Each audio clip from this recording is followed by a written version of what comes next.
മുൻ Devaswom board president Padmakumar ഹൃദയാഘാതത്തെ തുടർന്ന് ആശുപത്രിയിൽ കൊച്ചിയിലെ സ്വകാര്യ ആശുപത്രിയിലാണ് പ്രവേശിപ്പിച്ചത്. ശബരിമല സ്വർണ്ണക്കൊള്ളക്കേസ് പ്രതിയാണ് പത്മകുമാർ. വിവരങ്ങളുമായി ജോയ്മോൻ ചേരുന്നു. ജോയ്മോൻ, എപ്പോഴാണ് ആശുപത്രിയിൽ പ്രവേശിപ്പിച്ചത്? അദ്ദേഹത്തിന്റെ ആരോഗ്യനില ഇപ്പോഴെങ്ങനെയുണ്ട്? അഖില, ഇന്നലെയാണ് പത്മകുമാറിനെ ഇത്തരത്തിൽ ഹൃദയാഘാതം ഉണ്ടായതിനെ തുടർന്ന് ആശുപത്രിയിൽ എത്തിക്കുന്നത്.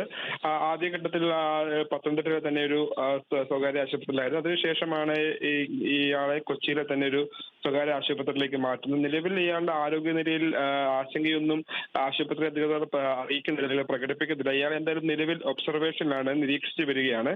എന്തായാലും ഗുരുതരമായ അല്ലെങ്കിൽ ആരോഗ്യ പ്രശ്നങ്ങളൊന്നും ഇല്ലാത്തതുകൊണ്ട് തന്നെ 2 ദിവസത്തിനുള്ളിൽ തന്നെ ഇയാളെ ഡിസ്ചാർജ് ചെയ്യുമെന്നാണ് നമുക്ക് ഈ ഘട്ടത്തിൽ ലഭിക്കുന്ന വിവരങ്ങൾ. എന്തായാലും നമുക്കറിയാം, വളരെ കൂടുതൽ സൃഷ്ടിച്ച ശബരിമല സ്വർണ്ണക്കൊള്ള കേസിലടക്കം പ്രതിയായിട്ടുള്ള വ്യക്തിയാണ് പത്മകുമാർ. മുൻ ദേവസ്വം പ്രസിഡന്റ് കൂടിയാണ്.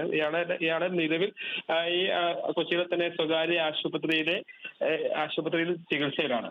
അഖില, ശരി, ഹൃദയാഘാതത്തെ തുടർന്നാണ് കൊച്ചിയിലെ സ്വകാര്യ ആശുപത്രിയിൽ പത്മകുമാറിനെ പ്രവേശിപ്പിച്ചിരിക്കുന്നത്. ആരോഗ്യനില തൃപ്തികരമാണ് എന്നുള്ള വിവരമാണ് ജോയ്മോൻ നൽകിയത്.